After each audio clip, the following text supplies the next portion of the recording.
Hello, আসসালামু আলাইকুম। কেমন আছেন সবাই? আমি আজকে আপনাদের সামনে নতুন একটা ট্রিক্সের ভিডিও নিয়ে আসলাম।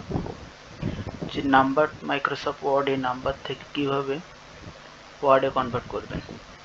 তো চলুন ভিডিওটি শুরু করা যাক। তো আমি এখানে কিভাবে যে ম্যানুয়ালি ক্লিক করতে হবে সেটা আমি এখানে লিখে দিয়েছি। 1 নম্বরে নাম্বার সিলেক্ট করতে হবে, 2 নম্বরে আপনার control plus F9 F9 press করতে হবে, তারপরে ফ্রন্টের নাম্বারের আগে সমান দিতে হবে, তারপর নাম্বারের পরে আবার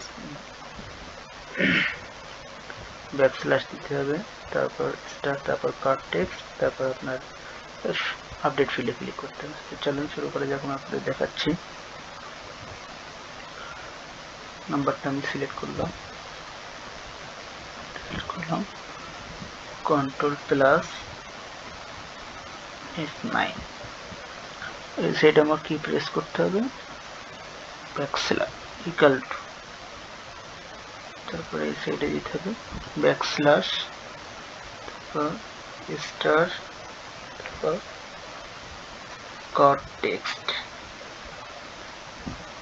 দেন মাউসের লেফট বাটনে প্রেস করে আপডেট ফিল্ডে ক্লিক করতে হবে। দেখেন ম্যাজিকের মতো এখানে চেঞ্জ হয়ে গেল। তো ধন্যবাদ আমার ভিডিওটি দেখার জন্য, এবং আমার ভিডিওটি সবাই লাইক, কমেন্ট এবং শেয়ার করে পাশে থাকবেন, এবং বেল আইকনটি প্রেস করবেন যেন নতুন নতুন ভিডিও ছাড়লে এটা আপনার কাছে পৌঁছায়। সবাইকে ধন্যবাদ। আসসালামু আলাইকুম।